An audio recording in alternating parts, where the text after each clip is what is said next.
Good morning, beautiful people. I hope everyone is doing well. Welcome back.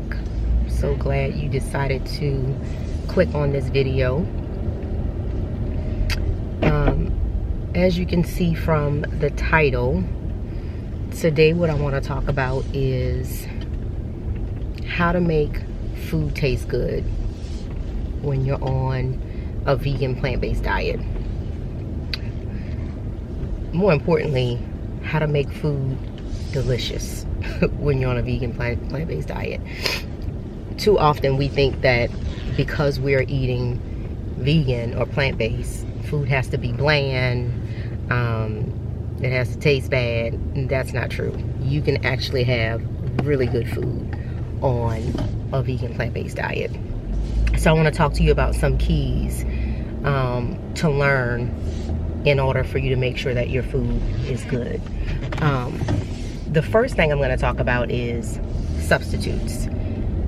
There are so many substitutes now for food that you can eat in terms of meat. So I'm going to say this loosely because I don't want this to be like I'm promoting, processed plant-based meat, because I'm not. But what I am doing is promoting a plant-based diet.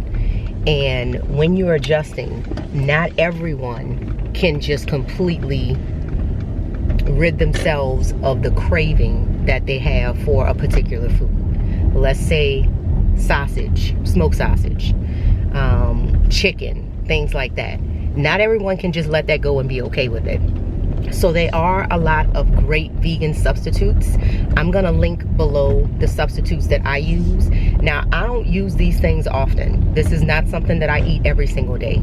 I might use a substitute once every other week. It's not often, but again, I've been doing this for a while. So when I first started doing it, I was doing a lot of substitutes because I was craving that taste of chicken, or I was craving the taste for sausage.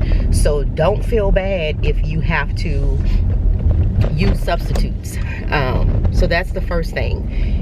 When I say substitutes, I mean there are a lot of different brands out there that have plant-based meats or plant-based milks, replacing your dairy with something like coconut milk or almond milk or rice milk or soy milk. It's a lot of different substitutes. Those are the substitutes I'm talking about. So that's one way that you can still enjoy your food and not feel like you're missing out on the things that you're accustomed to eating. The second thing that I want to talk about, and this is probably like the biggest thing at all, like the biggest thing that I'm talking about, is sauces. Like spices and sauces, guys, like, I can't say it enough. If you can find you a bomb sauce that's plant-based that you really enjoy, you're gonna go a long way with this plant-based diet.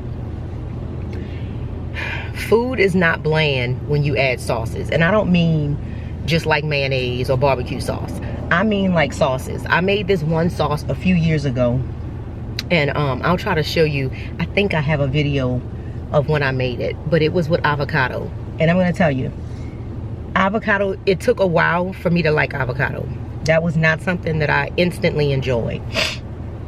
But I made a sauce with avocado and like some spices and things like that, and I put it in a food processor, and when I tell you this stuff tastes so good, I put it on everything. I put it on wraps. I made like veggie wraps. I put it on my salads. Anything I could put it on, I put it on. I dipped it in stuff. I used to get these nuggets. Matter of fact, I had some last week. They're called chickenless nuggets. I get them from Whole Foods, and they taste just like... So these chickenless nuggets that I get from Whole Foods, you put them in the oven, you bake them, and I literally would take and dip the nuggets into this avocado sauce that I made. I'm gonna try to see if I can find the video when I made that so I can show y'all what it is. But just experiment with things. Like, you literally need to just, whatever one of your favorite vegetables are, or fruits, like experiment with making like a puree and add different spices to it, and you'll be surprised. When you make really good sauces, you can make any dish taste good. You can turn like a bland dish of veggie stir fry into like Thai food if you actually learn to make your own sauces or find a good vegan sauce. Now, keep in mind, when I'm talking about vegan sauces and plant-based substitutes, still pay attention to your labels. You don't want to get something that has 1,000 ingredients in it, right? There's some really good vegan food out there that doesn't have all of that stuff in the labels. That's really good for you. So that is my suggestion. I suggest that you do something that is not going to be a whole lot of processed chemicals and things like that in it. But I do have a link for some things that I use, and I've vetted these. I've used these for years. I'm very particular about the substitutes that I do use. And of course, you can choose whatever you want. I mean, anything is better than nothing. But I would rather you be more cautious about the ingredient label and just pay attention to what you're putting in there. You want to look for things that don't have high fructose corn syrup in it. You want to look for things that don't have a bunch of sugar in it. So things like that. Just pay attention to your labels when you're looking for your substitutes. The third key that I'm going to tell you, and this is just specific for me because this is something that I had to do. When I decided to really get into eating plant-based, I literally had to talk to God about it and ask for creativity, because I had been so accustomed to just eating things that come already packaged, whether it's in a box, whether it's in a can, whatever. I've been accustomed to eating things that were already prepared, and when they're prepared, the reason why they last so long and they taste so good is because they have preservatives and sugar, the very things that I was trying to get away from. So I really had to ask God for creativity. I really said, you know what, God, if this is what you're calling me to do, if this is what you want me to do, you want me to pay more attention to the food that I'm putting in my body, I need you to give me some creativity. I need some ideas of how to come up with healthier options of what I need to eat. And that's really how I discovered the avocado sauce that I talk about. Like, that sauce made me love avocados, and I did not like avocados at all. That sauce made me love avocados. So pray for creativity. That's something that's huge. I mean, you need to think outside of the box. And so thinking outside of the box leads me to my fourth key to making delicious vegan food, and that is be open-minded. You can't be closed-minded when you're eating like this. You have to remember that this is a huge change. You have been eating the way that you've been eating probably your entire life. So to switch it is big, right? So you have to be open-minded. You have to understand that, okay, food is fuel. It's an energy source. That's number one. That's what it's there for. Number two, yes, you can make it enjoyable, but how do you make it enjoyable? The sauces, experimenting with different spices, get to know your fruits and veggies. Try one fruit or vegetable a week that you've never had before. Just go to the grocery store, go in the produce aisle, look at the different varieties of fruits and vegetables. Probably some stuff that you've passed up for years and you're like, I don't even know what that is, so I'm not looking at it. Get it. Get something that you've never experienced before. Be open-minded, because that thing that you're passing up may be the thing that jumpstarts your plant-based diet. It may be the thing that makes you say, wow, so we've always had this available and I've missed out on it for all of these years. Like, try something new. Because just like you got accustomed to eating the way that you eat right now, you can get accustomed to eating a plant-based diet if you're open-minded. So make sure that that's like one of your top priorities, to not be so negative about what you're trying. And another thing, recognize that there is no set time of day that you have to eat a certain meal. Like, say for instance, my family, what we do sometimes is we have breakfast night. And that just means in the evening time for dinner, you make breakfast. And it's okay. You can have breakfast at night. It doesn't have to be a morning food. I'm saying that to say, if you decide that for dinner you want to have a yogurt parfait, that's okay. Again, food is your fuel. It's for your energy. It's to give your bodies the vitamins and the nutrients it needs to function properly. So you don't have to limit certain foods to certain times of days. Be open-minded. Another thing to think about is, what is really considered a meal? The normal diet suggests that a big piece of meat, a whole heaping serving of rice, and little bitty amount of vegetables is a meal. Challenge yourself to think differently. A meal for me, like in the morning time, I'll eat 6 mangoes and 2 bananas, and that's my breakfast.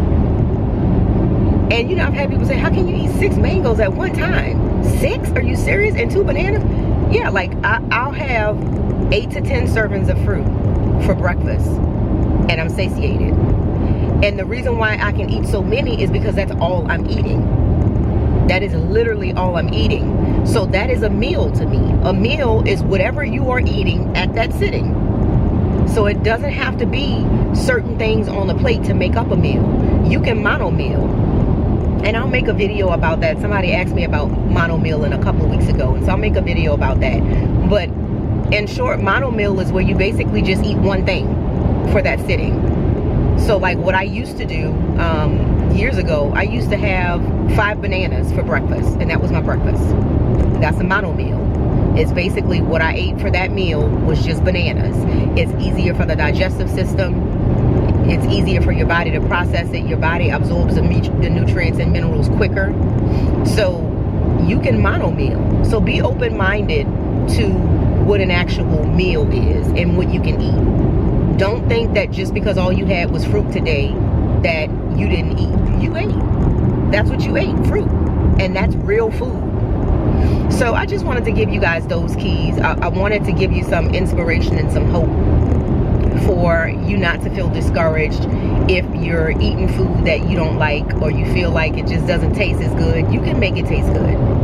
You can make it taste good. And understand that your plant-based journey is a journey, right? It's not going to happen overnight. It may take you years to discover what it is you love eating, like your own recipes. I make these vegan berry waffles that, like, if I can eat those every day, I would. And it doesn't take long to make. But they're really, really good. And they're like one of my favorites that my family loves when I make them. So it may take you a while to discover different things that you like, but don't give up on it. You get like a sense of accomplishment and joy when you're actually making your food yourself. And you may feel like you're a long way from making food from scratch, but you're not. Once you find the appropriate substitute that works well for your body, that tastes good for you, you'll be making food in no time. And then you'll know exactly what's in your food. You don't have to worry about chemicals in it. You don't have to worry about preservatives in it.